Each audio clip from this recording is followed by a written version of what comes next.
Bother Brigade. Here's what's bothering me today. We just had a very lovely sort of mini pre-show, but if you're gonna want to see that, you're gonna have to go check us out on Patreon. And my guest today, who I'm very excited to have here, is Thinkpiece Tribe. So, Thinkpiece Tribe, please tell everybody who you are, what you do. Let them know. Hello, everyone. I am Thinkpiece Tribe, fellow video essayist, artist, creative out here making content about leftist issues and whatever I want to talk about. Pretty much like Hey, that's video like me. analysis. Yeah, yeah, all that stuff. Mhm. So, first of all, for me, I'm just really curious why the name Thinkpiece Tribe. Okay, so how I came about that name is so hilarious. So All it right. was this it was this one China and McClain tweet where it was like um the whole situation with that, hold on. I gotta get more backstory. Like China and McClain was like making TikToks about Lil Nas X, and it was pretty homophobic. It was like she was like it was a weird shit. And then like someone's like um put one of her videos on Twitter. Someone quote tweeted it, said like young China and McClain needs to stop with the toxic think pieces. So I thought about Okay. okay, so I was like, okay, think piece. And then Tribe, it literally comes from a Tribe Called Quest. Like it just I fucking love it. I love a Tribe Called Quest. The music is phenomenal. Like They're that absolutely great. yeah, I live like I used to have my vinyl collection like on the side of the like wall back here. I was like I just looked at it. I was like, think Peace Tribe. Hmm. Am I like the only millennial or like within my generation, also the Zoomers? Am I the only one who still doesn't have like a vinyl track player? It seems like everyone else has one now. It's kind of It's weird. just yeah, it's just like I love seeing the covers. I love like it's like you can like hold the music. Yeah, and it's art. Yeah, You get to see it in detail. like one record that I got like kind of recently was a Julie London record.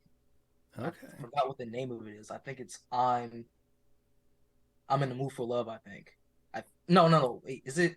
Hold on. I'm gonna look this up because All I think the right. name of the record is Julie is her name. I think that's what it is. I mean, I'm you'd pretty probably sure. know more than me because I'm not particularly versed with that work. But one thing I will say then on the note of a tribe called Quest, who are your favorite like hip hop groups? Because like for me, it's basically a tribe called Quest, Jurassic 5, and kind of torn between like Naughty by Nature and Wu Tang Clan. It's kind of like third place tie for me. Okay. I tend to lean towards Naughty by Nature, but yeah, for me, it's really like the first two that I said that I've listened to most.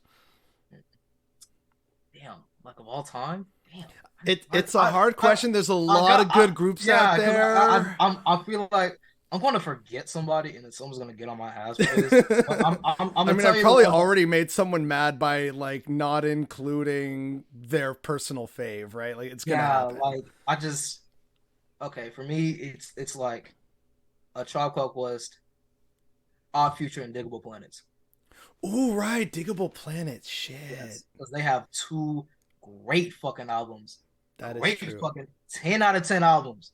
I need to get both of them on vinyl. That's what I've been trying to get, but like they've been getting like sold out for some reason. Is that the same album where they worked with Spearhead, or no? Am I getting confused? Like maybe that was just like a one-off thing that they did with Spearhead.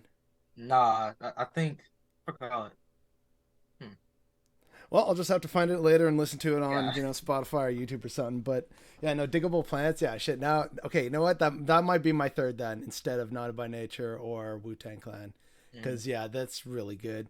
Um, although like one of my personal favorite albums is Beneath the Surface. It's a collaboration album by a bunch of underground West Coast artists, and it's just absolutely phenomenal.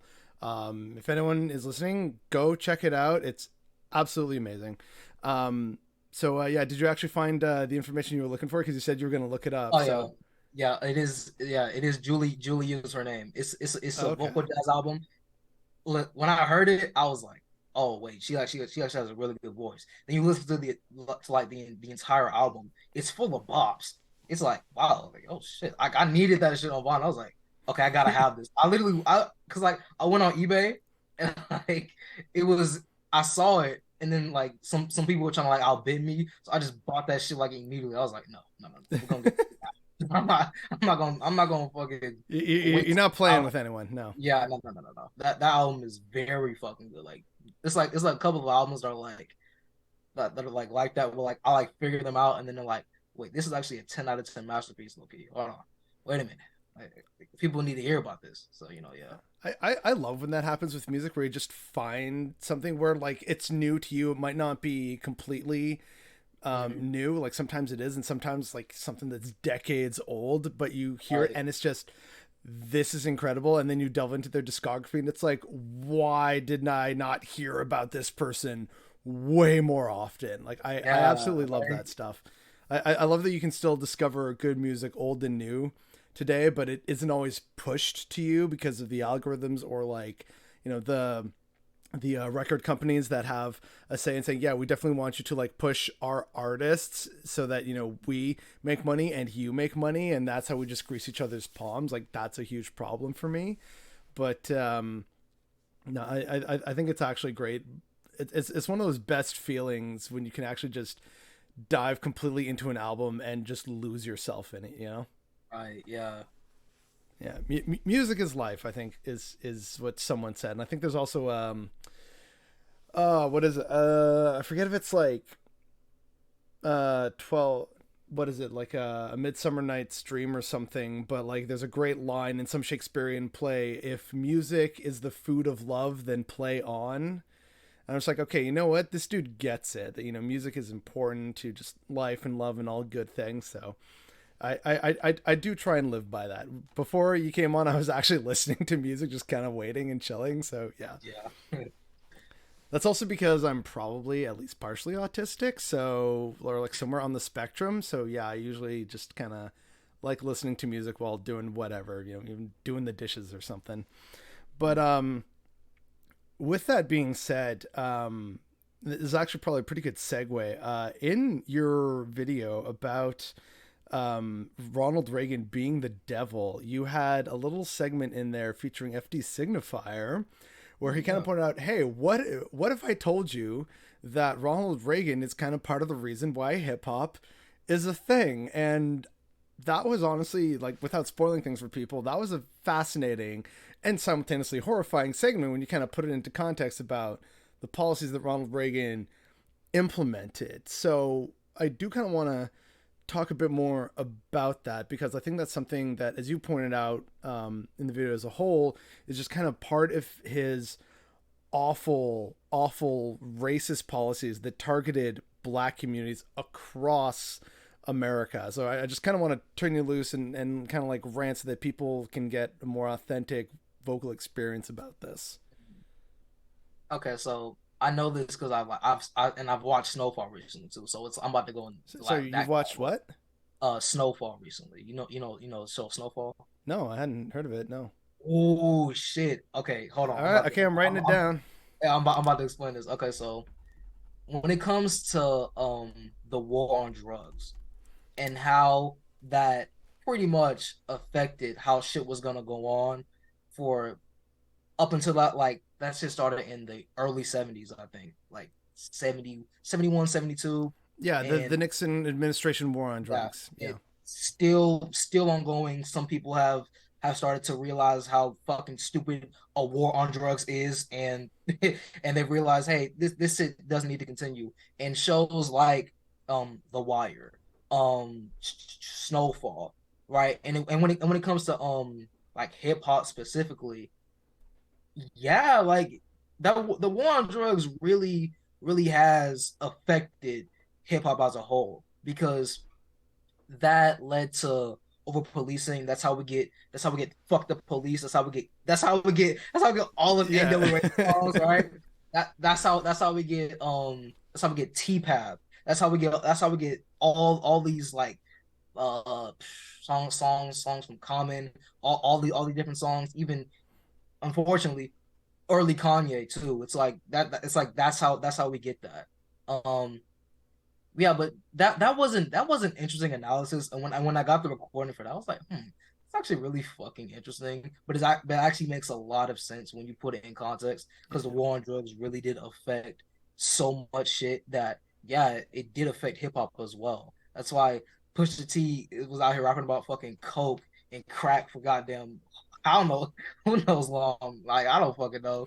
Ever since fucking grinding, goddamn 2002, like, Oh like, God, please don't remind me about that era of hip hop. That was man. yeah, like it's like that shit really did like that's why coke rap is literally a thing because of that. Like that shit made Okay. so much sense to me. I was like, oh, that does make sense. He kind of did make hip hop. Oh, what the fuck? That shit sounds Yeah. so bad when you like say it, but it makes sense. Like he kind of did because of what he was doing, though.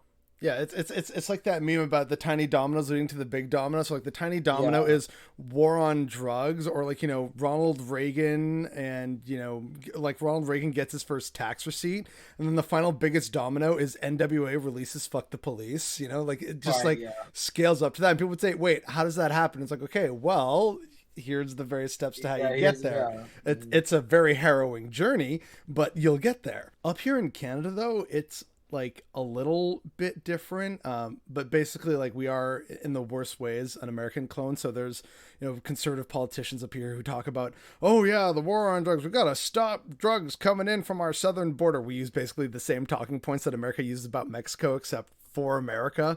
And it's like, oh yeah, it's terrible, they're bringing guns and crime and all the drugs, wow, it's so bad. And they, of course, it results in massive funding for the police and no funding for services and impoverished communities, which tend to, of course, be full of marginalized people.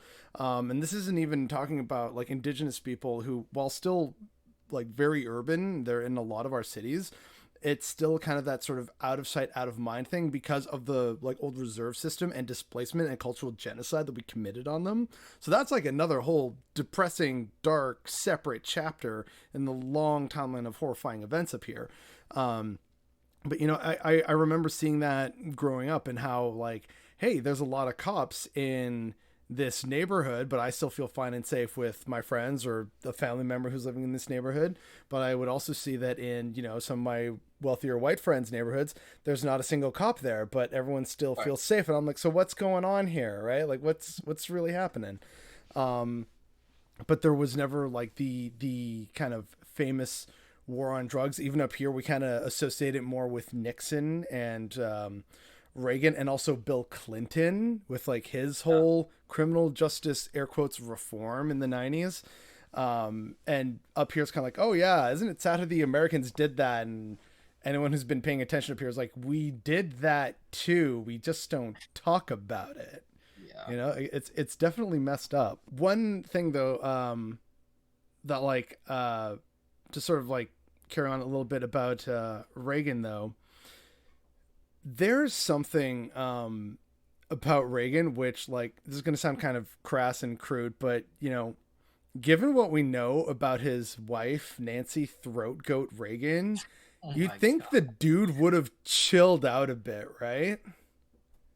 I mean, no, But like, no, I know because it's like I just know about his past, and it doesn't surprise me that what he did in office is what he did because he was showing these signs of, oh, this is what someone like at this stature is gonna do when they become president. Like what he does in his presidency is just a reflection of what of what actually not he like believed in from the start, but like started to believe in when he got into Hollywood and became an actor and started doing all these things.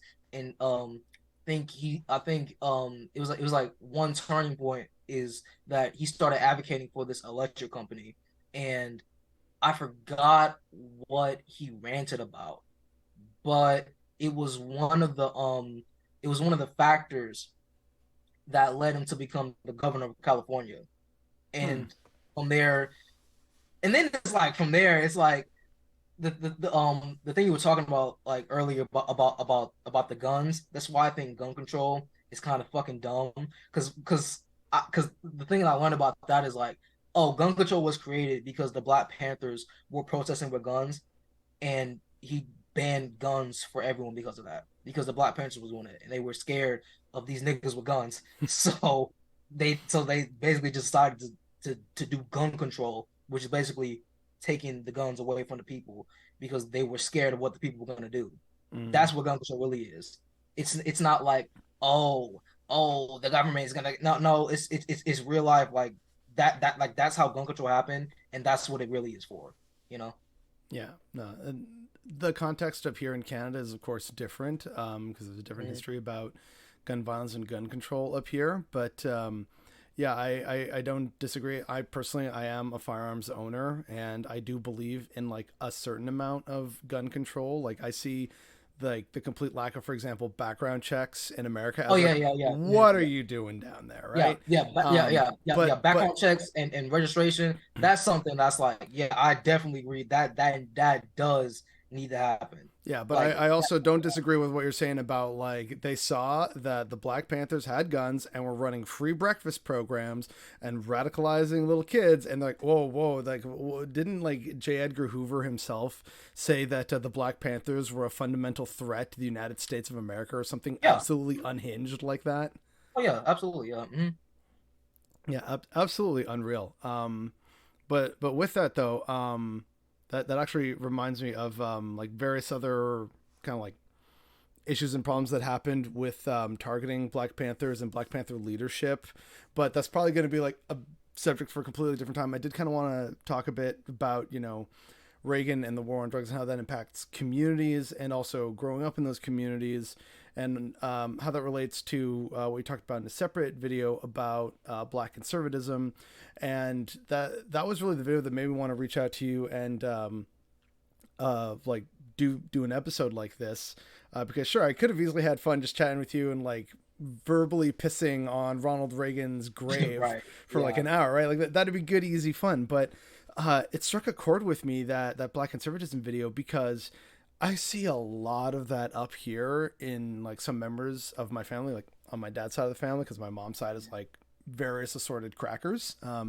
But that for me was just like, oh, you know what? There's a lot of overlap here, and it's not that like I don't understand it either, right? Because I see like not that my dad is conservative, but I see that kind of, he believes in a higher power. He works hard. He tries to be good and moral, tries to provide. And so, I understand that that's a viewpoint that comes from many people, especially in the Latin American community, having some kind of relationship with God, whether you're a Catholic or not.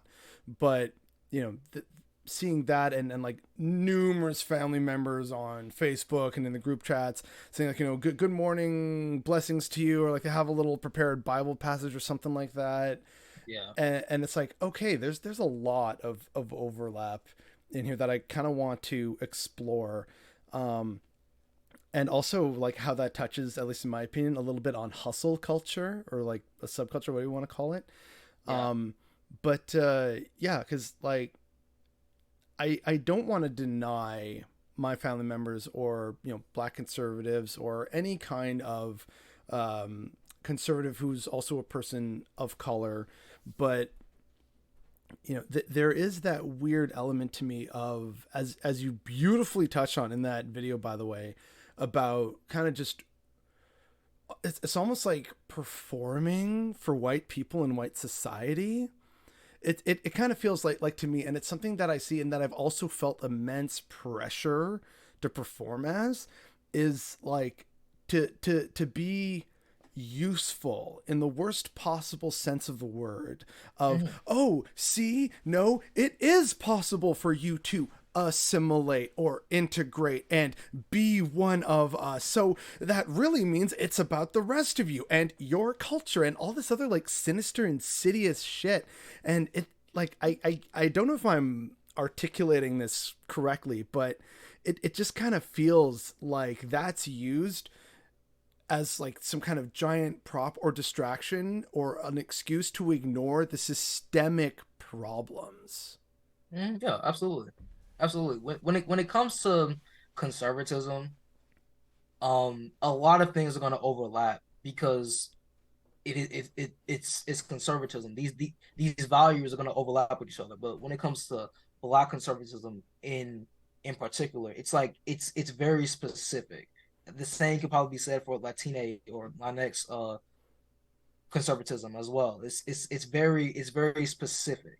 It's a very specific set of values. Because I know this is something that FD pointed out. There, when it comes to Black conservatism, there's light C conservatism, and then there's like a capital C conservatism, where it's like the light C conservatism was like what you just explained was like the hustle culture of like, oh, we gotta be hard working, we gotta do this, we gotta do that, we have to Get, provide, we have to get good with God, stuff like that. yeah, and like something like capital C conservative is like I could use like Candace Owens as an example, or someone like Thomas Sowell, where it's like you purposely put yourself in these white spaces, or like it's not even like they're like trying to assimilate. They're really trying to be props for white people. They're trying to be useful, right? And it's like something that they talk about a lot, which is something that like you were like getting to is that victim mentality shit. That's like the one thing out of everything that like I saw in the research of what I want to talk about. There was so much shit I could have talked about, could have spoken on, but the one thing that kept coming up so much that I wanted to talk about for a fucking minute is that victim mentality bullshit. Because I know, especially when it comes when like Black conservatives say that, and then white people use it as like, oh yeah, it's literally just exactly what you just said, like, oh yeah, look at these people, they're doing it, why can't you? There must be a problem with your people, your culture, right? But it's like Yeah. it's like victim mentality. You're talking about the same fucking people who had to make a whole culture and identity for ourselves because that shit got stripped away because of the transatlantic slave trade. The fuck is you talking about? A goddamn victim mentality. We had a victim mentality. The fucking Black Wall Street in Tulsa wouldn't be a thing. We wouldn't have our own fucking communities, our own buildings, our own districts, all that shit. And it got tore down, broken down for multiple fucking reasons. What do you think redlining exists? We had our own neighborhoods. We had all that shit. It got taken down. What do you think the war on drugs did? What do you think over policing in our neighborhoods did? You know how many people are in jail because of wrong convictions, Yeah. of bullshit arrests that they got put in jail for years and are now getting used for fucking labor, for slave labor, literal slave labor. And that shit is ridiculous. So it's like all this shit affects the now. And when it comes to Black conservatives, they act like that's not the case, which is fucking wild. Yeah. Like literally, I say this all the time. The transatlantic slave trade determined how the rest of the world was gonna go on from that point, plain simple. And the shit that happens then affects the now. It's really easy to see because Cause like meet yeah, effect. Like yeah, it's very simple, but it's like they put this goddamn victim mentality and try to make it seem like we're fucking crazy if we're calling the system out for what it truly is and what it's doing and what it has been doing since the start because they don't see it because they're not paying attention or they are and they realize it. But this is something that I talked about when it comes to the Black conservative grift. They do see it and they do recognize it, but they choose not to acknowledge it because they see the conservative pipeline for money for what it mm, really is. Like it's yeah. like I think this is something about the like Hassan pointed out or something where it's like a bunch of the like political conservatives now, they're like political figurehead conservatives now, they're just fucking failed artists, like failed writers, failed Yeah. fucking Yeah, filmmakers and failed comedian, failed screenwriter, right, failed like actor, failed podcaster. It's like, okay, all right. We're yeah, noticing a pattern here. yeah, when it comes to like the modern conservative landscape, that shit is really like it's just money waiting to happen. It's just money waiting to get. Like like people can easily just fucking just say some conservative shit and all these white people will literally start agreeing with them. That shit like um what was her name? Chickpeas. I literally put that shit in the video. That's the greatest example of the grift I've ever seen That's like that is like she literally went on Twitter, posted herself with I a saw that. yeah, yeah. She With literally it, with posted it, herself. it was like a "Make America Great Again" Yeah, like sun hat or yeah, a something. So like MAGA it had hat, like the yeah, a brim, bucket hat, right? yeah. Yeah, yeah, And, bucket hat. That's it. Yeah, yeah, yeah. and she literally started a GoFundMe, like because she literally put this front up where her mom and her parents were kicking her out for being a conservative. She was coming out as a conservative, like all And she this needed shit. help for her tuition. Please cover my I'm tuition. saying Yeah, yeah. like it is literally money waiting for you. It's all there. They these white people will be waiting for you to support their fucking racist views so they can use you as a prop for their racism. Like they're like Tucker. I said this in the video. Like Tucker Carlson puts all these goddamn black conservatives, black Republicans on the show. You think he gives a fuck about black people? No. This dude was the same people saying all this shit about Iraq people. Like he was saying all this Islamophobic bullshit, all this racist shit. You think he cares about black people? No, absolutely not. It's just for money. It's just a front. This dude is a racist fascist. Yeah, like Tucker Carlson. Yeah, like it's just like let's be for real. The modern conservative landscape is just niggas wanting that shit for money. They are saying these racist views, these racist statements. They're doing all these racist actions for the money. It's literally what it is. And there are some people that like actually believe in that shit and they're not in it for the money. That's something that I did point out. Like there are some people that like actually truly really believe in this shit. Like they are for real. Unfortunately, yeah. Yeah, unfortunately, but yeah, But like that's pretty much it. Mhm. no, no, I mean, I completely agree. And like on the note about Tucker Carlson, like, yeah, and seeing how he was, getting so worked up about white farmer protests in South Africa, it's like, this is how I know that for sure Tucker Carlson probably goes crying to sleep every night because he didn't grow up in apartheid South Africa, which is probably his personal heaven. Because that's Right. just how fucking racist this guy is, right? To also quickly go back to something you were saying earlier about redlining and neighborhoods, I didn't find out until just a few years ago that apparently where Central Park is now in New York used to be a black neighborhood Yeah, I that heard was about that. middle class. Yeah. And I'm like, Mhm. wow, okay. I just thought it was like, yeah, we're gonna put this in, and then like there's Harlem above it, and like that's where all the black people are over in Queens and Brooklyn and whatnot. But that for me was just like, unfortunately, mind blowing. Of like, I thought it was kind of like, oh yeah, as we expand, well, we should keep some of this as a park. I only found out later, oh no, no, no, there were very much a lot of people living there, and then they were kicked out, not compensated, had the homes demolished so that they couldn't return, and then they landscaped the parks into Central Park as it exists today. And that's also indirectly part of why Harlem exists, because they just moved further north, some of them Mhm. anyway. I'm like, wow, okay, yeah, geez, it's just pure alpha fucking racism all the way down. Okay, yeah, fun.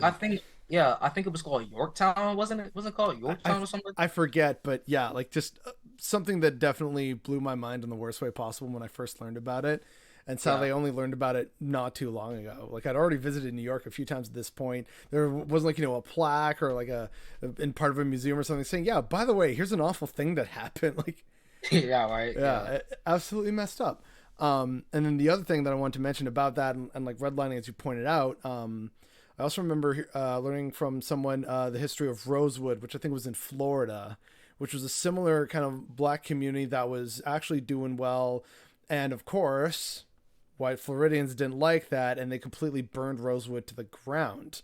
So, Yeah. it does just hit on that point of black people in America can do everything right in the eyes of the white man, and the white man will fundamentally hate him for it because Mhm. no, you're supposed to be beneath him. And like, isn't there some politician or like political strategist out there, or maybe it was even like Lyndon B. Johnson or someone who said if you can convince the lowest white man that he is better off than a black man, then he will like you'll be able to pick his pocket forever or something along those lines. Someone had a quote I like want to that. say I want to say that was part of the Southern strategy, which It is might something have been. which is something that Reagan's administration actually created. Like the if if you go on Netflix and watch the 13th, they literally have them on recording Yeah. explaining what the Southern strategy is. I think that's part of it, where it's like, uh, you like can't be overtly racist, so you have to use these like alternative terms to Yeah. get around it to get what you actually want, which is these black people out of your neighborhoods, out of here. Just It's you it's want it's them. about drugs and crime, not about black people and black communities. It's Yeah, about the drugs and the crime. yeah. In this like wild like people like just think after 1968 everything was just normal. Like yeah, like it was like Yeah. no more racism. MLK Jr. died and that was it. Like no, this Oh shit my god. like we have continuously been treated as worse than second class citizens, like worse than that for since we got here. You think like it's like truly like do you really think that like people were okay with us not being enslaved? That's why they created loitering, all these fucking public. You are in public without a job, you're going to jail. Loitering, you're going to jail. That shit came because because after 1965 and slavery was done, people still need to figure out a way to keep black people enslaved. So the way that they did it is they did it through loitering and all these like public safety laws. That's why that shit exists now, because there were a bunch of black people just moving around because I mean shit, we just got out of slavery. Like we didn't have any jobs, we didn't have any economic profit, economic like development, any of that yet. And it's like we pretty much had to get there. So until then we just had to like wander around. Yeah. And um they literally made it a crime to, to not have a job, to literally like stand around, and they will put you in jail for like years for that, and they will continue slave labor through the prison industrial Yeah. complex. That's pretty much how that started. Yeah. Yeah, and like I remember seeing a brilliantly put together Twitter thread by someone like when I first started really using the site, which was around pandemic times of 2020, Mhm. and I saw that this person was correctly pointing out that for like a brief moment in the Reconstruction South, you actually did have like, okay, look, black people are allowed to vote. It should be fair and equal because they had like basically the military occupying, saying you better actually follow the new rules that we're putting in place. And you actually Mhm. saw us like in the 1800s, some of the earliest black people elected to Congress, and it looked like, at least in a few instances, okay, things might be starting. But again, white people down there lost their fucking shit, and then Mhm. they immediately started basically doing like state coups, and that was also the birth of like the Ku Klux Klan, serving as basically a domestic terrorist organization, terrorizing black families. They passed numerous laws to say, oh no, see, this is why we need literacy tests to test if the black people are smart enough to read the Right. ballot, like all this other bullshit, right? And then sharecropping and just exploiting black labor throughout the South, like from North Carolina to Louisiana and everywhere in between. It started to become just a steadily worsening nightmare, and that also leads to Jim Crow and full segregation, and all while you're pointing out that like the prison industrial complex is really manifesting itself, because that's the loophole in the 13th Amendment, right? Of oh, slavery is legal if you break the law, which is so messed up. Um, and so that kind of like, it not only does it start impacting these communities like over a century ago at this point, but it's still a fight. Like I remember so many people after Obama got elected, like, yep, that's it, racism over. I'm like, were y'all not paying attention to the Yeah. vitriol this man faced? Like I got criticisms about Obama, but like seeing and hearing what some people were saying, I knew we were not in for a good time. Oh yeah, Like yeah. It was and like people were still just like, oh, Obama faced a we're lot done. I'm of like, yeah. no, like what? Donald Trump contributed to that racism. Yeah. He was out here calling like Obama wasn't a goddamn U.S. citizen or There's some like, he's shit. from Kenya, he's from Right, Indonesia. right. It's like no, he's American. He's from Hawaii. Like it's yeah. It was weird. It was weird shit. uh, Weird and unfortunately not surprising because racism be like that. But on that kind of note about current ongoing racism and whatnot, and we're kind of dancing around it a little bit with Talk of the South and whatnot. And it is something that I've also seen again with some members of my extended family, is about the idea of respectability. So it's like, you know, Yeah. oh, here's how a good Latina acts and behaves and dresses, unlike this one who's clearly un puta. And I'm like, bro, come on. Like, what is this shit? Or, you know, oh, this is why you got to be like, you know, fresh and properly dressed. And it's like, what? Like, the no, Yeah. why are we forcing this? So I do kind of want to get into what I think the proper term is respectability politics. Respectability politics. Yeah. But for Identity politics. Yeah. sorry. It's respectability, identity politics. Yeah. Okay. Sorry. But I think before we kind of start getting into that, we should explain a little bit about what that means and what that is. Because I know that like you and I know, but I'm pretty sure last I checked, my audience is still majority white. So we should maybe explain what it means. Yeah. Okay, so across different cultures, you're gonna get different definitions of what it means. Because for a black man like myself is gonna be a different definition. So someone like you is gonna be a different definition. Yeah. But I know like respectability politics is trying to assimilate to to whiteness, right? It's trying to it's trying to align yourself. It's pretty yeah, that pretty much it. It's like you're trying to align yourself with whiteness so that you can um get everything that comes with that status of being white. That's literally like it's probably the best definition I can give. Yeah. The only thing I would add to that, like not even as a caveat, but just like a little extra thing to be tacked on, Yeah.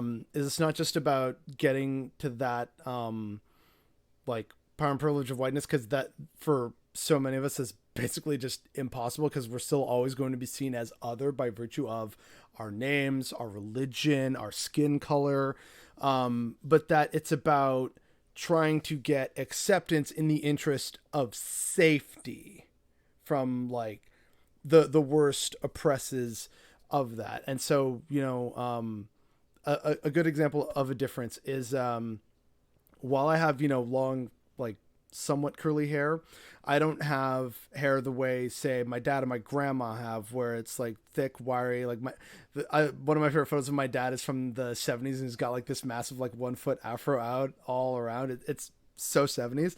But of course, that brings us to hair politics that I've seen before in schools, and it happens up here too, unfortunately, where your hair is seen as distinctly political, or Right. like it's for somehow having natural hair is a political statement up here and goes against dress code.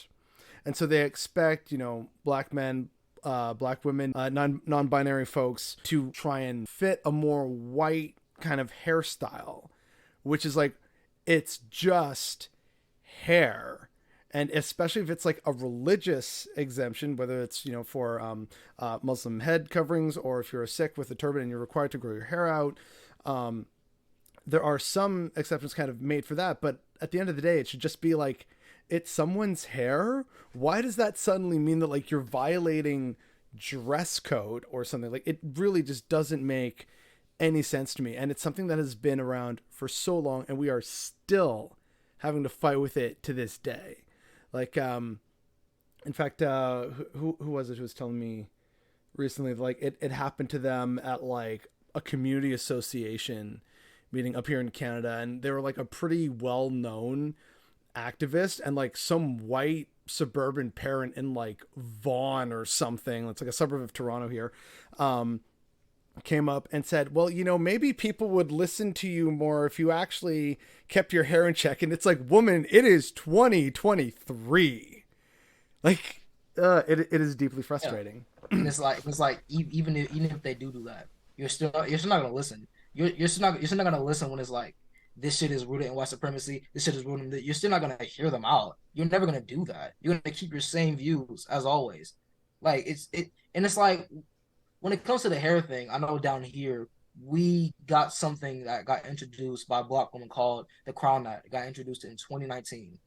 Oh, That act came because for years upon years upon years, black people have been like stereotyped, haven't been able to get jobs because they have locks in their hair, they have an afro, they have a different hairstyle that's not like a bald fade or like anything that's like acceptable. And Mm. when it's like that acceptable shit, I hear whiteness all the time. It's like Mm. acceptable whiteness. It comes. I'm like, no, like that shit is just people like you want them to assimilate to whiteness.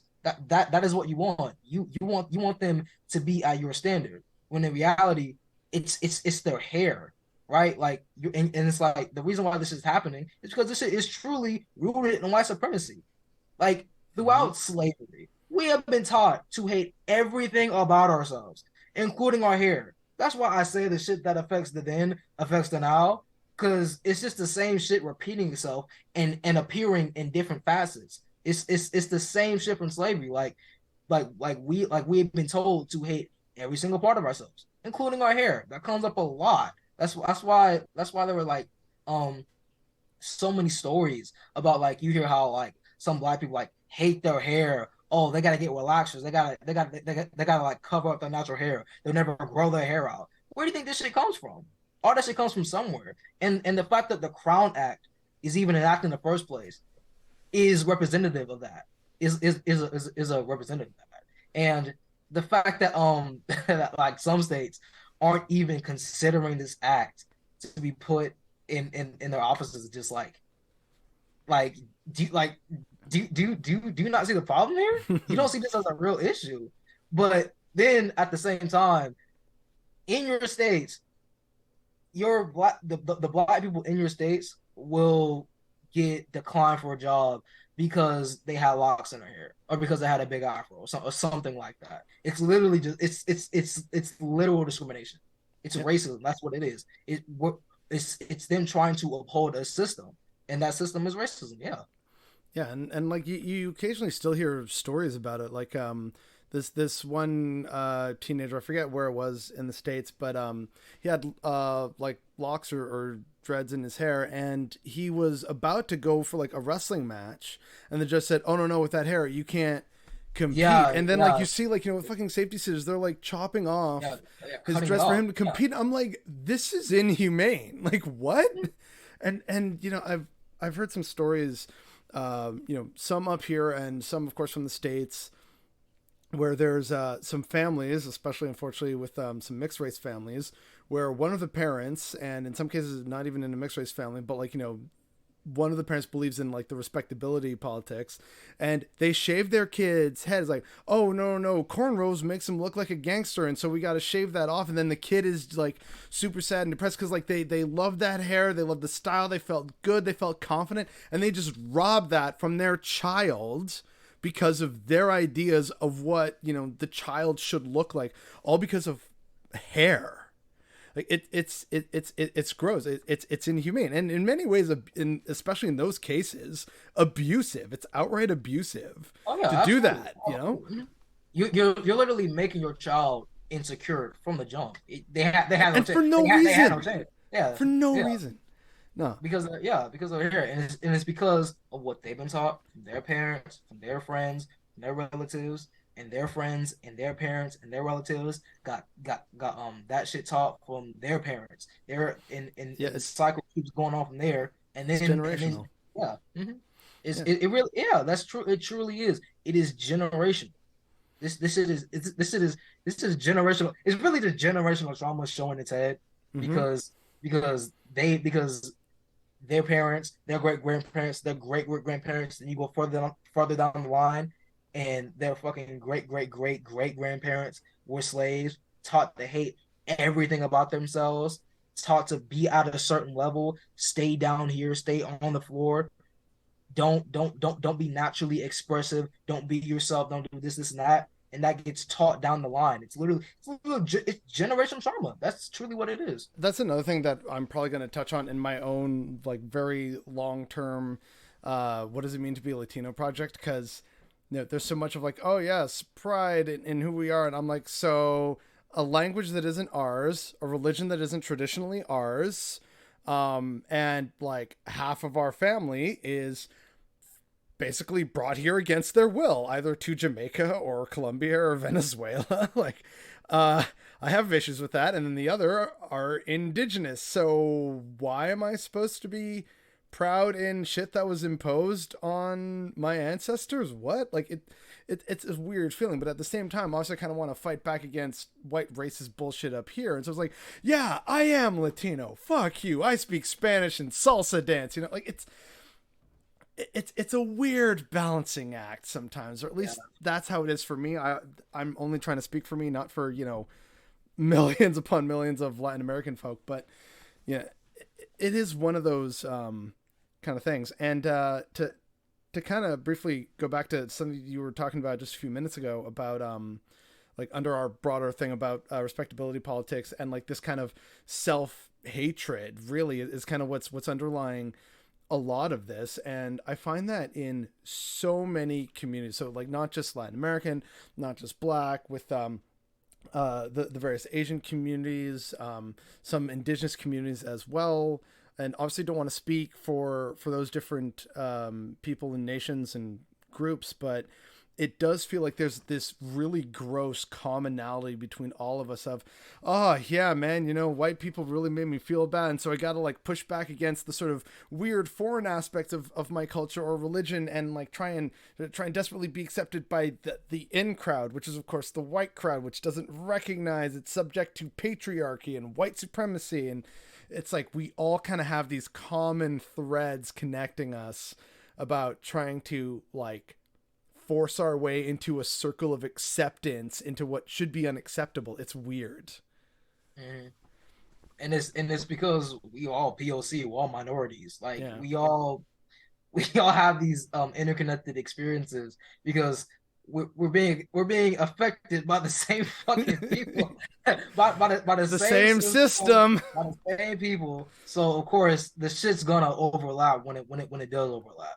But I know something like when it comes to like the religion aspect, that's something I really didn't talk about a lot. So I'm not totally a religious person myself, but I do know like Christianity is such a weird fucking thing in the black community, right? Because it's like it was literally forced upon us Yeah. because of slavery. Like they literally rewrote niggas rewrote the Bible to keep us enslaved. You know how wild that really is? You're gonna rewrite this fucking foundational piece of literature and like use it to keep your slaves indoctrinated. That's some wild shit. But then it's like on the other hand, it's like during the civil rights movement and all the other movements, especially during like MLK Jr.'s time and Malcolm X's time, the black church was fundamental Mm-hmm. in getting shit done and getting shit moving and keeping people motivated.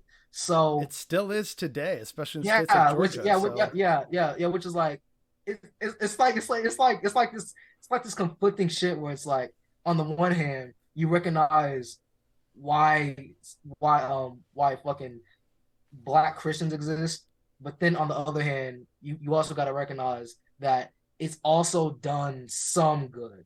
People found a way to make some good out of the negative, which I kind of like. I kind of fuck with it. I'm like, okay, like that's something I can deal with. Like that's why I don't have a problem with with Christianity and the black community. Also because it's just so large too. While there are some problems when it comes to Christianity in the black community, oh my fucking god, there oh my fucking god, there are fucking problems, hey, right? preaching to the choir, man. Like Latin American, Like Roman Catholic. Yeah. yeah, like there are issues that I don't think I can get into now. This fucking live stream will be goddamn 4 hours, 4 hours Well, this isn't a long. live stream. It's a recording, so people can watch at their leisure or listen at their Oh leisure yeah, on a yeah, long yeah, ass yeah. commute. Right. Which, by the way, yeah, subscribe everywhere. This is playing. Yeah, there we go. Subscribe, like, Yeah, like, and subscribe, please. follow us on Spotify or whatever. Yeah, or Anchor now. They changed it. I'm kind of becoming a boomer, man. Sometimes I see stuff changing. I'm like, I don't like this change. Blah. But like, I am an open atheist. but I still have a degree of respect for religion. I still, of course, have my issues with it, but it's Yeah. like I look around most of the world and I see that most of the world is religious. And so, if we want to actually, and this is actually something that I talked about with legal kimchi and what will be a previous episode for those who are probably watching this now at some point in the future or listening to it at some point in the future. And we did talk about, the importance that religion plays in a lot of Latin American families and how that can be interpreted in a left wing way or a right wing way. There's Mhm. plenty of, again, like I've met them, I'm like related to a few of them where they have a much more conservative view and understanding of the Bible. And then there's others where they say, but Jesus says for us to love everyone and to help the poor. So I believe in social programs and trans rights forever, and like they're reading the same book, but they're getting very different messages from it. And that's kind of true anywhere you go. Like India is brimming with all kinds of religions. It's got Hindus, it's got Muslims, it's got Buddhists, and like 100,000 Jains or however many are left there. And yet there are still huge parts of India that are very communist. There are left wing parties. They've recently had a massive general strike. So left wing theory is not foreign to them, right? And so like and again, as you point out, the black church in America, especially in the deep south, was fundamental to organizing the early civil rights movement. Right. I think there's even a term that like the civil rights movement was born out of church pews and barber shop chairs because those were the main centers of black community, which Mhm. makes sense. And so I'm not going to fault religion like as a complete whole. I'm going to take my issues with it when and where I see them. But like, yeah, they can absolutely be forces for good. Right now, there's what's known as a pink wave of electoral victories of like left wing or left leaning politicians and groups and parties throughout Latin America, from like Mexico down to Argentina and Brazil and Peru and Chile. And, it's like, hey, most of these people in these countries are devout Roman Catholics. They go to church on Sunday, they take the holy water, they make the sign of the cross, they kneel in front of the altar, like like all the pomp and ceremony, and they're there and like, very stoic about their faith and everything. Their faith is very important to them.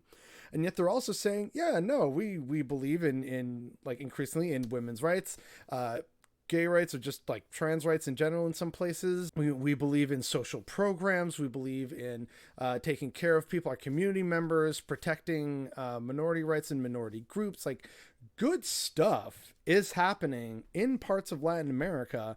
And in many cases, it's also involving people who on some level are religious. So I can't completely fault religion, right? But Mhm. it is something that you can also see on the flip side is also why it's been responsible for so many other problems in Latin American history, such as, oh no, the Bible clearly says that we should have kings and strongmen and the supremacy of the church so that they don't pay taxes and that only further robs poor people. And it's just like, ah, oh, man, no, like I want more of the good church as opposed to this kind of church, right? Right. And I say that as again like an open atheist. I'm kind of the black sheep of the family in that regard. But yeah, it's family. We all at the very least tolerate each other. Right. And I know like specifically like, in like the black community when it comes to like um the homophobia aspects or like the transphobia aspects and how they use the Bible to Mm-hmm. justify it.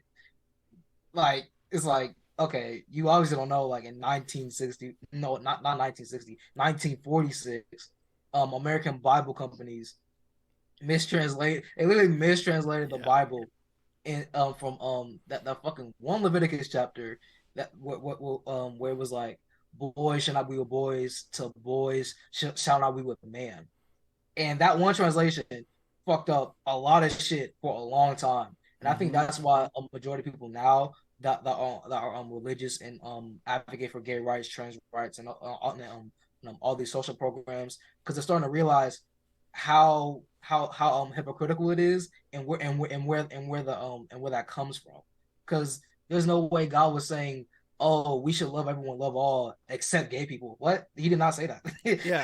He did not say that. What? Well, yeah, Like that? and that again shows like the difference of reading the same book but having different meanings. Someone could say, "Well, look, I love you," but like in that kind of quote unquote tough love, which is really just abuse. Mm, And so it's a sin and that's bad. And then there's other saying, but God clearly says love everybody. There's no asterisk next to that. There's no terms and conditions in fine print at the very back of the book. That's what it says. So yeah, it's kind of fascinating, but also really, really annoying to have to kind of keep dealing with that and with mistranslations. It's just like, yeah. come on, man. All these mistranslations, fucking written versions. It's bad. It's just bad. Yeah, it is. And speaking of other things that are bad, it's something that I know you touched on as well in that very impressive video, which I hope you were fine through recording all of that, because like I saw some of the cuts where you're like, man, and, like you had to kind of like take breaks going through all that right wing Yeah, shit. Like, are you okay? I want to just check yeah. it. I had to record a video with like four. I that's not the. It's so funny because like I didn't think I could like really write that video until I started writing it. Then I realized I had like a lot of opinions. I was like, oh shit. And I wrote it in a week and a half. I Wow. wrote Okay, I wrote the whole that's thing like, fast. but like and it was really because I had all this research and all this knowledge just stowed away and like in my head. I had a notes app of research and I had like papers that people sent to me and all that shit. So I was like I already had like a bunch of knowledge and I was aware. And I didn't really realize how aware I was until I started writing. I like sat down and wrote it. I was like, huh, okay. I could talk about this, I could talk about that, I could talk about this, and also touch on this. And it was a lot of shit where it's like I found a way to talk about like Miles Morales and fucking and like and the last of I found a way to talk about all that shit because I was like, wait, this relates to this. This is okay. Oh yeah, I can finally talk about this and all this other shit in the Miles Morales and Spider-Man argument because it kind of actually relates to Black conservatism and how like these people say this shit, but they don't really know what the fuck they're talking about. Like yeah, Like this there was that scene where like, so not that scene, but like that point in time where so many people were saying, "Oh, well, if Spider-Man's black, how come you have to keep mentioning it?" And it's like there's that clip of Stan Lee out there saying like the point of yeah, Spider-Man's like you could be Asian Spider-Man, you could have a Latino Spider-Man, woman Spider-Man, black Spider-Man. Like Spider-Man could be whoever the fuck you want Spider-Man to be. And yeah. like as you also point out, which I admittedly did not know this, and maybe now my sister's gonna put me on blast because she's like a huge comic book nerd, but I did not know that the first Spider Woman was black. That blew my Oh yeah, mind. yeah. Electric Lady, electric. It's either I think it's the electric company. Okay. I think they made a comic.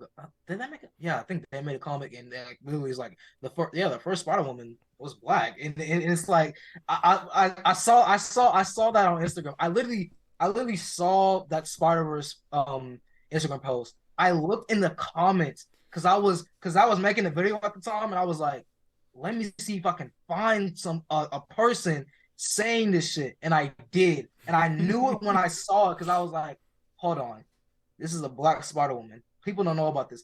Let me see if I'm gonna see some race swapping bullshit in here. And I found it. And I was like, oh my god, you're getting put in the video. You're getting put. I made it so fast. I was like, oh yeah, yeah. You're getting put in the video. Because what the fuck? Like race swapping? How like this race swapping shit and that's a whole different argument. I'm so glad Yeah. I talked about that in this video. Yeah, Because it was I great really and informative. Yeah. yeah, because I could not find like another chance to like bring that up or another topic to discuss that about.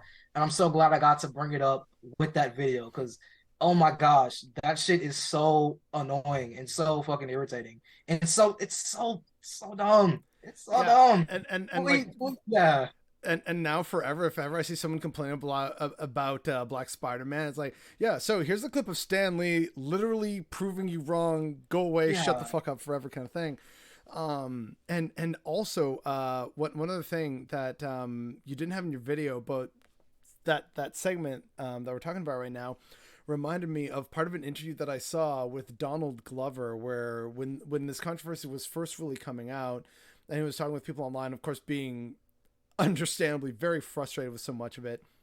And he made special mention about this one guy who, clearly the intention was not to ruffle any feathers, but the guy was still, unfortunately being very offensive, saying, well, look, could you really have a black guy in, Queens who's into photography or whatever? And that just set Donald Glover off, where he's like, yeah, what? Like, you don't think that there's like black people yeah, out there who live in an urban environment who are nerds or who like photography or robotics? Like right. Like, one of my longest dearest friends from like we basically met the first night when we joined in Air Cadets, like back in 2001 or 2 or something like that. We've been friends ever since like day fucking one of meeting. We had a shared love of video games, and dude is like super into coding and cars. I'm not so much into cars, but like he absolutely is. So in many ways he's like a nerd, but it's like, hey, yeah, here's my friend black as can be. Like, yeah, hi everybody. He's quote unquote a nerd. Probably not what you would think, because you have weird racist fucking ideas about the limited spaces that black people, and also my people, Latin Americans, fit into. mhm. Like it's so fucked up and so annoying, and as you've pointed out numerous times, just absolutely rooted in white supremacy. But also one thing that I did actually want to touch on, like I first want to ask you, like if you were okay about like some of that, and still recovering from the long crazy video of having to delve into right-wing spaces, but you also touched on a lot about colorism. Yeah, had to, absolutely had No, to. that's fair, because like I see that in like my family and my community too. Yeah, that's it is straight up colorism. It's because if you're a lot, it really, this shit is all rooted in white supremacy and white Yep. people. They see they Take see a they shot see every time you hear white supremacy in this episode. You'll be thoroughly drunk by like 30 like minutes in. and it's really like people complain about, oh my gosh, they're about to say ruin white supremacy, they're about to say it's rooted in this, da da da da. It's about attributed to that, like, but it's really because this shit just affects every facet of everything that goes on, especially like in America. I know this shit affects everything. And Mhm. it really it's really like not even an American thing. It's a global, worldwide issue. That's what the scramble of Africa was about. That shit was like, hey, let's go to their land and just take it, and just take that shit and just claim our own territories and fuck shit up for centuries. Yeah, like Cause we need to extract more wealth, and we can finally now yeah, do it in Africa. Let's go. yeah, Like, and yeah, like this shit really is rooted in white supremacy, and when it comes to colorism, like I know from like the black point of view. I don't know how it is for Latino people specifically. You can you tell me some of that? What is like? well, okay, so I mean, for starters, there was the whole fucking casta system that the Spanish implemented. So it sets like the different kinds of white people and mixtures that people were. The most common was mestizo, which is having a white parent who is either a criollo or a peninsulares, and a ethnic indio or indigenous person, and their offspring was thus a mestizo. And that's generally like the largest group throughout Latin America, is like some form of mestizo. It's kind of a spectrum depending on who you ask, but according to the Casa, there's like, oh yeah, no, if you're like quarter black, here's your title. If you're quarter indigenous, here's your title. If you're half black, half indigenous, or if you are half black with the other person being half white and half indigenous, here's your title. Like, it was this whole fucking thing to categorize people, which is so supremely fucked up. But it should not surprise you to learn that black people absolutely still face, and from the moment they were forcibly brought to the shores of South America and Central America and Mesoamerica, they faced immediate racism, not only from the white Criollos and Peninsulares who had all the power and the land and the influence, and then that gets transferred after you finally have the Latin American Wars of Independence, and that is still enshrined at the very top with all their fucking haciendas, which were basically just slave plantations slash factories. It was really weird and really gross. And then they also gave a whole bunch of like church estates known as latifundas or latifundias to like monks and missionaries and whatnot, so that they could then have all that land to further spread Christianity, but they would still own it, and thus that empowered the church, which comes from that very white European standard of like, you know, what it means to be like white and Western and all that horse shit. And so the result is that to this day, even though like all of it was imposed and you had like something like 90% of the indigenous population died post contact, which is part of why they felt that they needed to bring slaves, because there were just not enough slaves left to go around, because they were also so brutal to indigenous slaves, which is why like you have black Brazilians, black Ecuadorians, black Colombians, black Chileans, black Mexicans, and sometimes like on not the coast that you'd expect. Like the largest concentration I think of Afro-Mexicans are in Oaxaca, which is like on the Pacific coast. So, you know, or like near the Pacific coast. So, you know, it's all like all a mixed bag.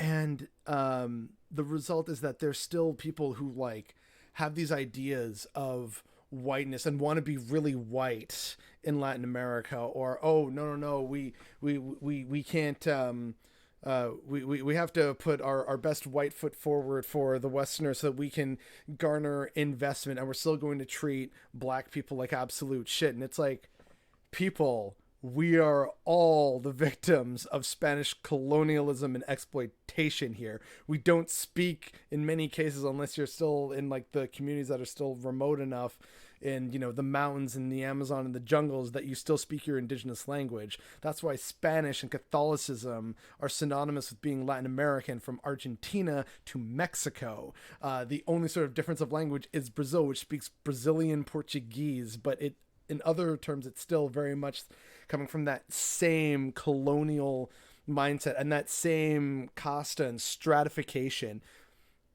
And, you know, it happened even recently in Bolivia with the right-wing coup that then got counter-couped later, which was mwah. But like, you know, some of these coup leaders were saying, oh well, you know, no, we can't possibly have that, because these local like indigenous people, they just don't know how to run themselves or a good government. And it's like, fuck you, they were actually doing just fine. Like, Yeah, fuck off. gaming, like, Yeah. right? Yeah, so like, you know, my dad gets racism from other Latinos. Like it's so absolutely messed up. And you even see it like in the fucking TV show Narcos, when they're focusing on the Medellin and Cali cartels in the 80s. The like one black character who's like an Afro-Colombian is Yeah, referred to yeah, as black. Blackie. And I'm like, Yeah, right. Like that's like yeah,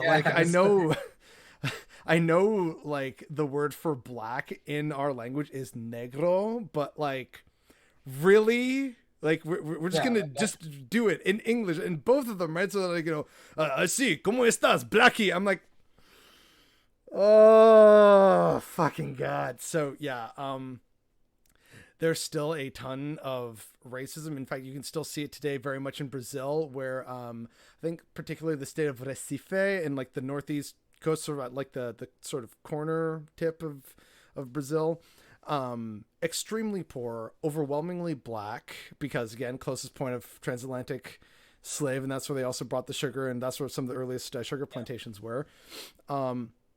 Still incredibly poor because Brazil refuses to fund it adequately unless it's led by a progressive left-wing government, and otherwise they just give it to all the white people who live in like Rio Grande do Sul and like Rio de Janeiro, and like the like three most southern provinces where most of the white folk live in Brazil, right? So yeah, it's still a huge fucking problem in our communities, and it translates. And I know that there's another group who are, depending who you ask, are seen as Latinos because people from the Dominican Republic, being like Spanish and Catholic, but it's Caribbean, so like that's usually seen as separate from Latino. But like we also got Cubans and Puerto Ricans, so it starts to get into like a gray area depending on who you ask. But a friend of mine, she's a white passing Dominican, and she's talked a lot, like some of our parties and get-togethers, about the colorism inherent and how it's like, it's like you've seen as a point of pride in her family that they have very little dark blood as opposed to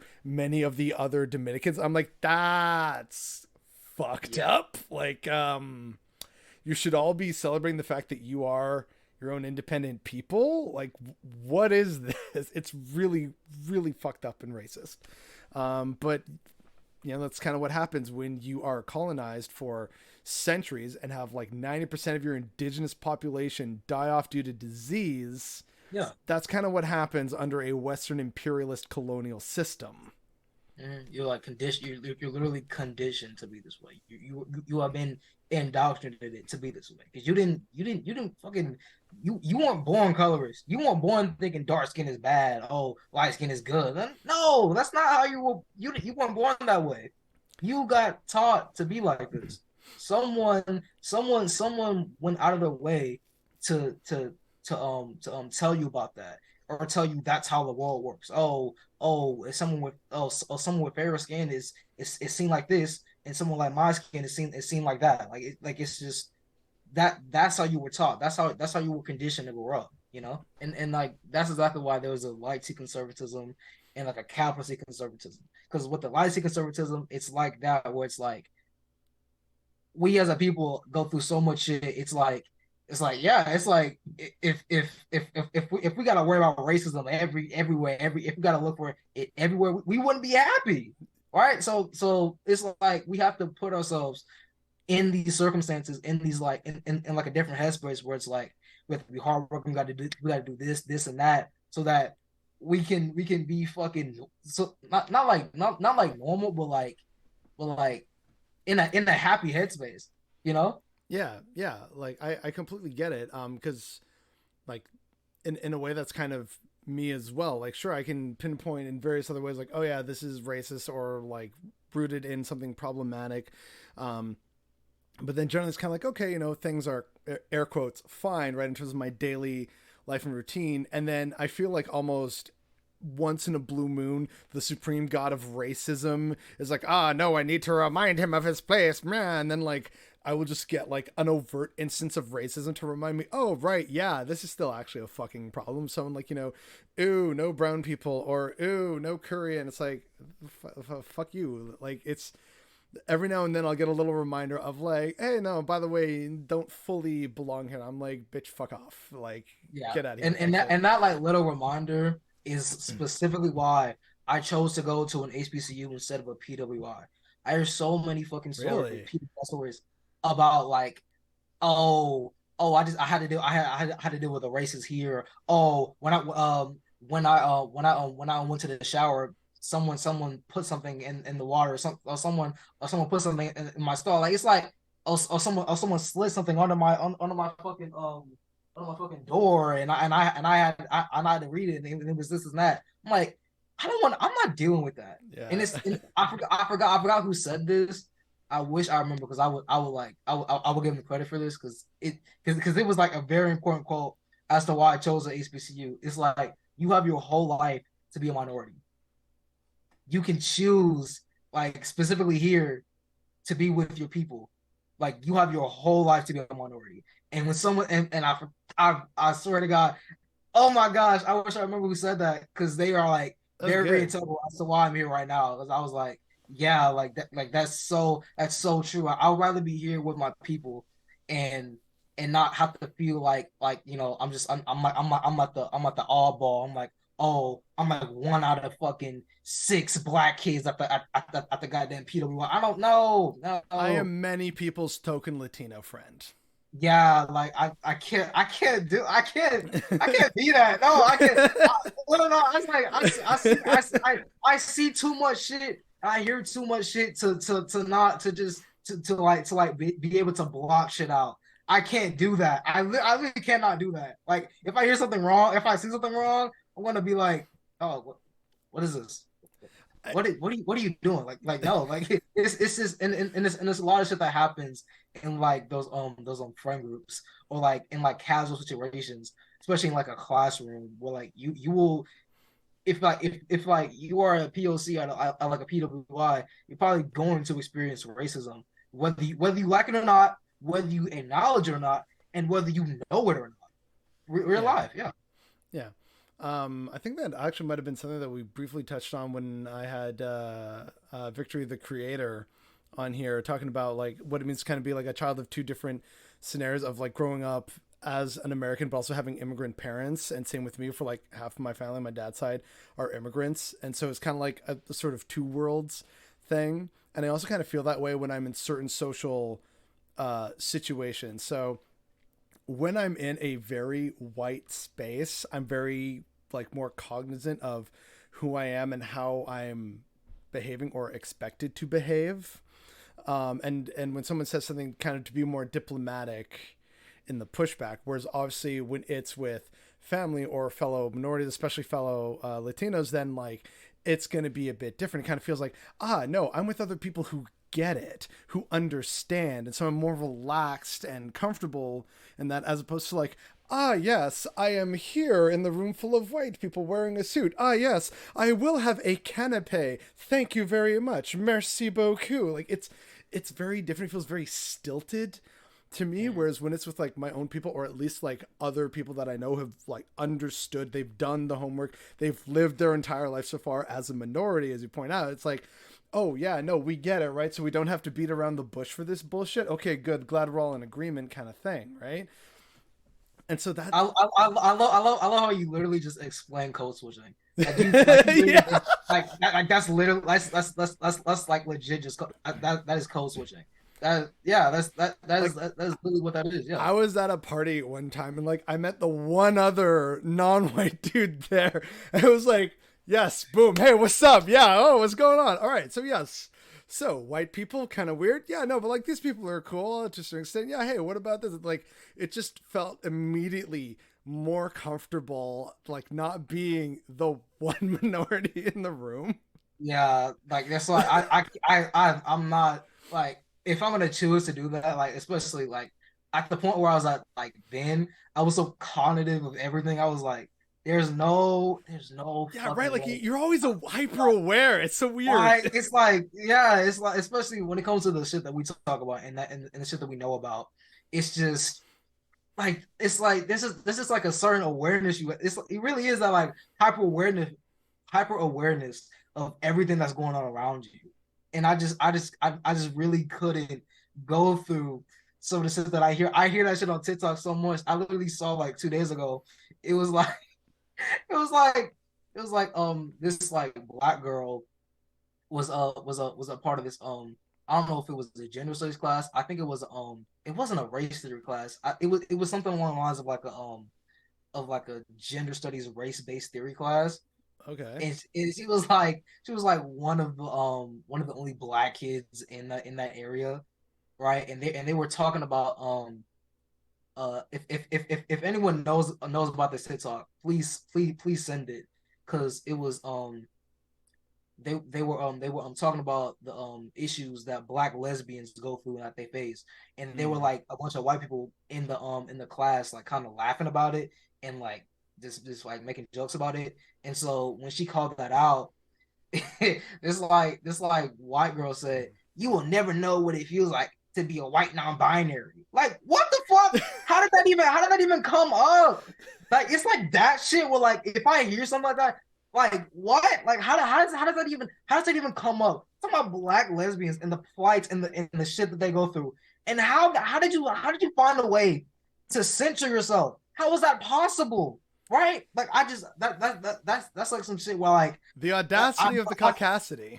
right. It's like how the fuck did you find a way to censor yourself in this discussion? It like how? That's some wild shit. That's why I can't. It's That's why a weirdly impressive thing of like, damn, right. okay, like you managed that. Wow.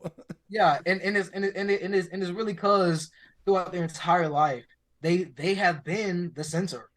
Like that is all they know. So that's what they go to in situations like that, where they feel called out, where they get called out for their racism or for this and for this and for that. They go directly to that, to trying to go back to being the center, go back to being the main topic of discussion, pretty much. Yeah, yeah, because like if that's what you're growing up with, where that's all you kind of know and perceive, that's your baseline definition of normal.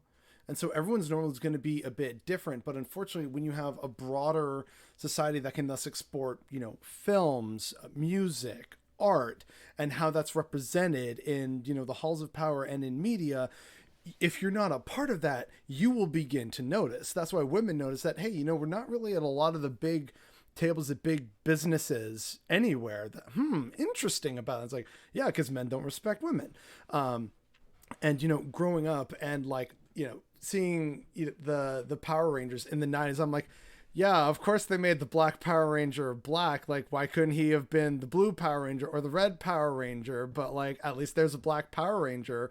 I guess it's better than nothing. Like, I'll take what I can get. Oh, the one Latino dude on this show is a sidekick for the cop protagonist. Well, it's better than being a gangbanger. I'll take it, I guess. And it's like, already we're noticing problems with representation, right? But that's unfortunately just kind of par for the course. And so when you grow up white, you don't notice these things because it is all centered around you as a consumer of this, right? Whether it's the ideology, the art, the music, you are the target demographic for that. And so when anything changes, that upsets you because that's not normal. Whereas for, people like me and possibly even you, again, I don't want to try to speak on your behalf or anything, but you grow up and it's, oh yeah, this music that white people listen to, and then here's my, traditional cultural music or music that was listened to in my neighborhood. Here's how we dance. Here's how we cook and prepare food. Here's how we throw a street party. And then it's, completely different for someone else. And if you live in like a really good multicultural era, you're exposed to so many different forms that it's like, oh, okay. So like for example, my dad lives in a pretty diverse area, and he often really enjoys when he's sick. He usually goes to the local Chinese apothecary for traditional Chinese medicine, like echinacea and stuff like that.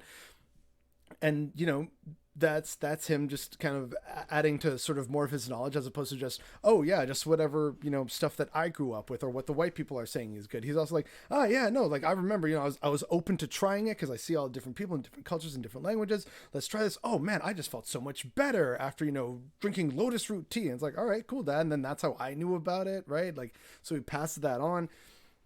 So for me, it's always been more normal to see what a different person's normal is and just kind of accept it.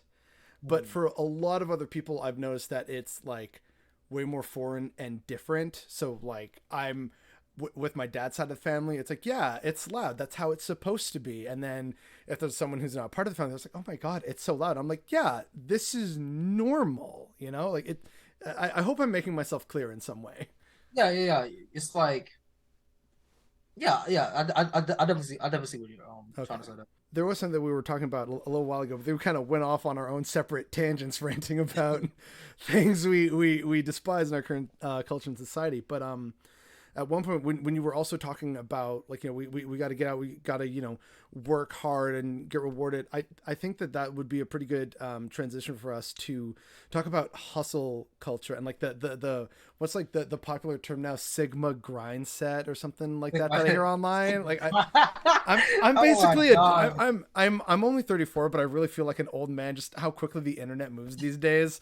um but like, What? I see that so often, right?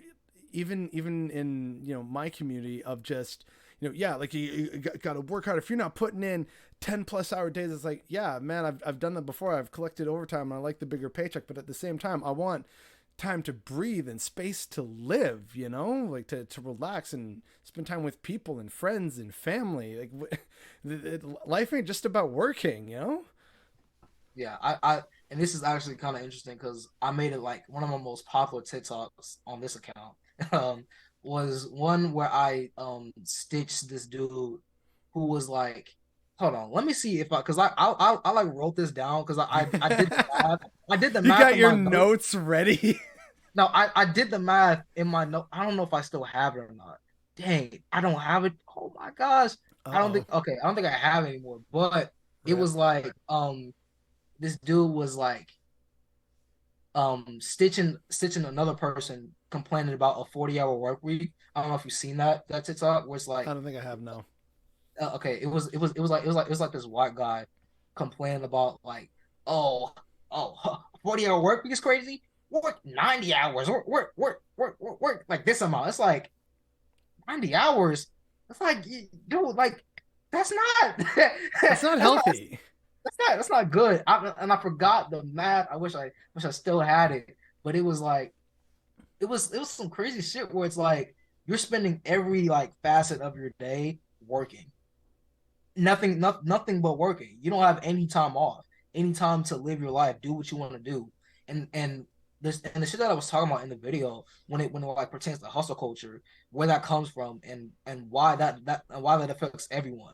Why it's stupid to come on the internet and like get on niggas for like complaining about work schedules. Cause it's like dog, people want to live. We Yeah. we Like, we need to be able we need to be able to we need to be able to live our lives and have healthy work schedules. It's not like people just aren't trying to work. No, people are trying to work.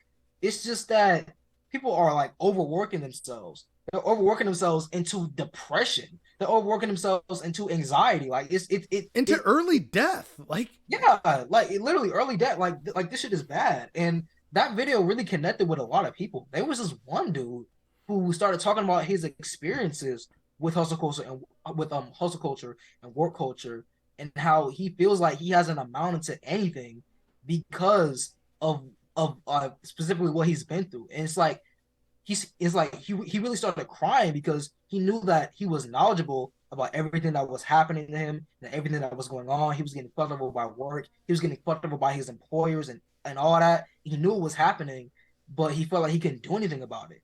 And that's that shit where it's like, oh, like people do know about like hustle culture, and then they feel like they can't do anything about it. That's how they work themselves to depression. That's how they work themselves into anxiety because they're also hyper aware of what's going on, and they feel like they can't change anything or do anything about it. well, yeah, and capitalism pushes us to be this way because your value is your labor and how you can make your boss more money, and it's like, no, I'm pretty sure life is supposed to be more than just working myself to exhaustion, going home, having a shower, having food, and then sleeping, and then doing it all again. Because I All right. did those like 90-hour work weeks for a while, and like I did them well enough. Like a lot of people were sort of like they always look at us newbies there of oh, are you gonna make it? Are you gonna make it after your first week working 75 plus hours? Can you handle it? And then if you actually do them, there's at least that baseline level of respect of like, oh, okay, you can actually work for 14, 16 hours a day, which is objectively absurd. No one should ever work that much, Yeah. but I did it. I made great money. But the caveat to that was that it was 1 week on, 1 week off. So sure, I'm putting in like 90, sometimes over like 100-hour weeks, but then I'd have a week off. So it's kind of like, oh, I have the week off because I basically did over 2 weeks worth of like labor in the span of 7 straight days.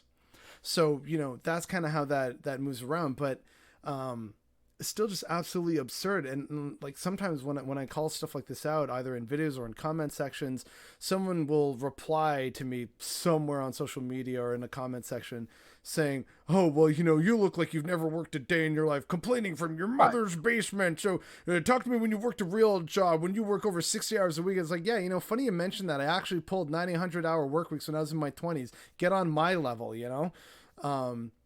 But I don't think that it should ever be like a competition for oppression and exploitation. Right. Like it's It's like so yeah. absurd. Yeah. It's like, talk to me when you've done this amount of work. It's like, yeah, man, I have done that. I've literally Yeah. worked It's from like it's like five it's in the like morning until yeah. 1 a.m. and then slept for 4 fucking hours and done it again like it was the most normal thing.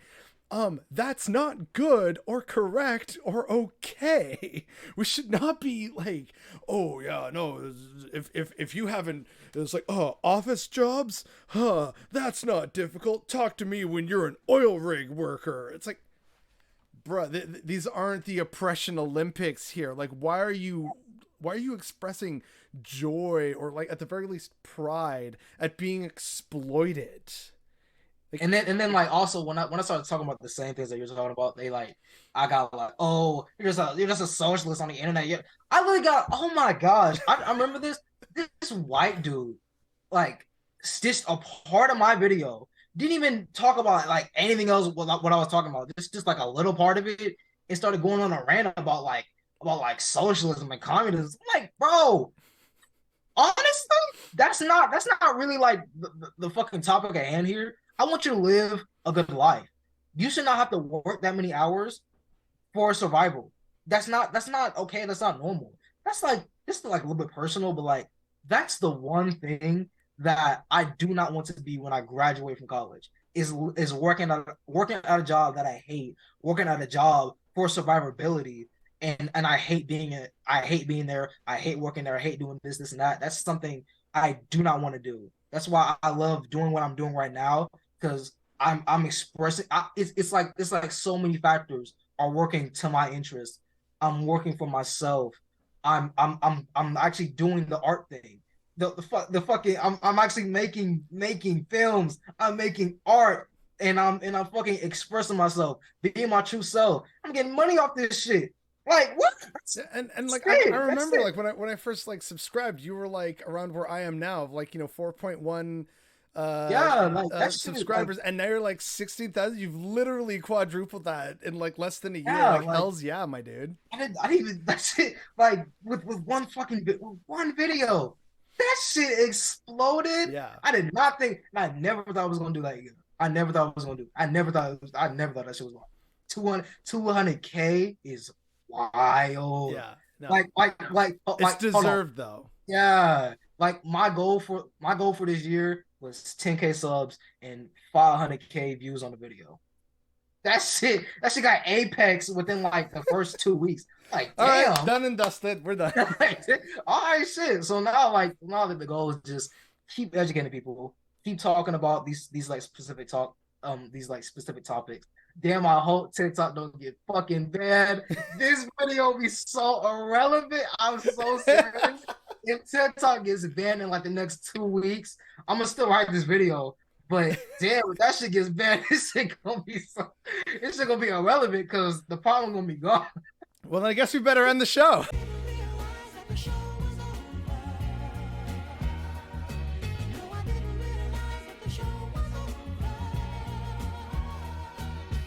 Hi, Bother Brigade. Thank you once again for tuning into yet another episode of Progressive Profiles. So far, still, it seems like TikTok hasn't been banned yet, so look forward to that video from Thinkpiece Tribe, who, again, was an absolute delight to have on the program today. I had a lot of fun. He had a lot of fun. I hope you had a lot of fun as well. And if you want to see the pre-show, some excerpts, including, some interesting family history from my end, and a very long and funny and impressive post show, you'll have to go to Patreon to see that. So links for that will be down in the description below if you feel like supporting me. But again, these are tough times, no obligations. However, that being said, I do want to give a very special shout out to the following patrons: Jean-Luc Desroches, Jennifer Randall, Botherer69, Jay Peterson, Patrick Mansouri, and Mark Joycey. Thank you all so much for your incredible support of what's going on this and my regular channel. So thank you all so much for that. I hope people got something out of this, whether it was, you just enjoyed how fun it might have been, or you actually learned something about how Black people and us Latinos interact with conservatism, and how there's a lot of similarities but also some differences, and you can kind of see how a lot of marginalized struggle is very much a shared and an interconnected struggle. And so perhaps the fact that maybe if people aren't aware of that or making that connection yet is definitely what's bothering me today.